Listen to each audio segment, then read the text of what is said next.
بسم اللہ الرحمن الرحیم۔ السلام علیکم ورحمۃ اللہ۔ امید کرتا ہوں آپ سب خیریت سے ہوں گے۔ میں ہوں کاشف محمود اور آج میں آپ کو قرض سے نجات کے لیے وظیفہ بتانے لگا ہوں۔ اللہ رب العزت سے دعا ہے اللہ پاک اس عمل کرنے والوں کی ہر مشکل پریشانی کو اپنی رحمت سے دور فرما دیں اور ہر مصیبت سے تکلیف سے نجات عطا فرما دیں۔ قرض سے نجات کے لیے مختصر سا عمل ہے اور اس عمل کے لیے کچھ بیسک ہدایات ہیں، کچھ انسٹرکشنز ہیں، وہ چند اعمال ہیں یا وہ بیسک شرائط سمجھ لیجئے جن کو فالو کرنے سے اگر آپ کو ویسے وظیفہ کرنے سے 1 سال میں مسئلہ حل ہونا ہے تو ان انسٹرکشنز کو فالو کرنے سے 1 ہفتے میں آپ کا مسئلہ حل ہو جائے گا۔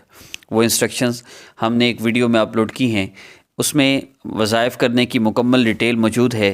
وظیفہ کرنا کیسے ہے، کب کرنا ہے، کس وقت کرنا ہے اور کون سا وظیفہ کرنا ہے، کون سا نہیں کرنا، محسوس ایام میں کب کر سکتے ہیں وظیفہ، اور وظائف کے نقصان کیا ہوتے ہیں، نام والدہ کا نام دینا اور اس طرح کی بہت سی چیزیں اس ویڈیو میں بتائی گئی ہیں۔ اگر آپ ایک دفعہ اس ویڈیو کو دیکھ لیں گے تو اس کے بعد آپ کو ساری زندگی وظائف کے لیے کس سے یہ نہیں پوچھنا پڑے گا کہ یہ کتنی دفعہ پڑھنا ہے، کتنے دن پڑھنا ہے، اور آپ جب یہ قرض سے نجات کے لیے وظیفہ کریں تو اس سے پہلے اس ویڈیو کو لازمی دیکھ لیجئے۔ اس ویڈیو کے آخر میں اس ویڈیو کا تھمبنیل شو ہوگا، پہلے پکچر شو ہوگی، اس کے مطابق ویڈیو کا تھمبنیل شو ہوگا، تو آپ نے اس ویڈیو کو اوپن کر لینا ہے، اس کو دیکھ لیں۔ اس کے بعد پھر یہ وظیفہ کریں گے تو انشاءاللہ 3 دن کے اندر اندر قرض سے نجات کے اسباب پیدا ہو جائیں گے۔ وظیفہ صرف 3 دن کرنا ہے آپ نے، اور اس میں آپ ڈیلی 1 دفعہ کر لیں تو بھی ٹھیک ہے، اور اگر ایک دن میں 3 دفعہ 3 نمازوں میں کر لیں تو بھی ٹھیک ہے۔ پھر 2 دن آپ نے صرف درود پاک کی کثرت کرنی ہے، اللہ سے مانگنا ہے، اور انشاءاللہ پھر آپ دیکھیں گے کہ 3 دن کے اندر اندر کیسے آپ کا مسئلہ حل ہوتا ہے۔ بہت سی بیسک چیزیں ہیں، کچھ سامنے لکھی بھی آ رہی ہیں، یہی اس ویڈیو میں بتائی گئی ہیں، آپ ضرور دیکھیے گا، مس نہ کیجیے گا۔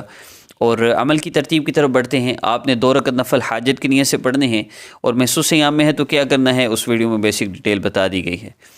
2 رکعت نفل حاجت کی نیت سے پڑھنے کے بعد آپ نے اللہ رب العزت کے اسماء مبارکہ یا رزاق یا اللہ اور یا غنی یا اللہ، ان دونوں اسماء مبارکہ کو 11 مرتبہ پڑھنا ہے، جل جلالہ کا اضافہ کرنا ہے۔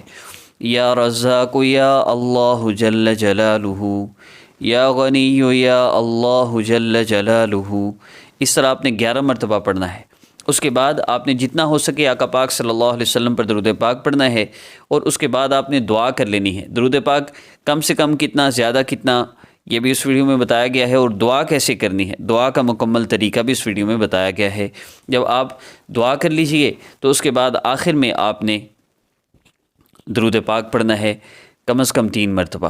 پھر عرض کر دیتا ہوں، آپ نے 2 رکعت نفل حاجت کی نیت سے پڑھنے ہیں، اس کے بعد آپ نے اللہ رب العزت کے ان 2 اسماء مبارکہ یا رزاق اور یا غنی یا اللہ جل جلالہ کے اضافے کے ساتھ آپ نے 11 مرتبہ پڑھنا ہے۔ اس کے بعد نبی علیہ السلام پر درود پاک پڑھنا ہے، اور پھر جو چاہے آپ اللہ رب العزت سے مانگ لیجئے، انشاءاللہ آپ کو قرض سے نجات مل جائے گی۔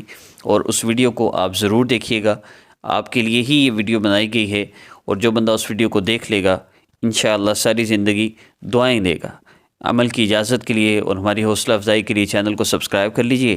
السلام علیکم ورحمۃ اللہ۔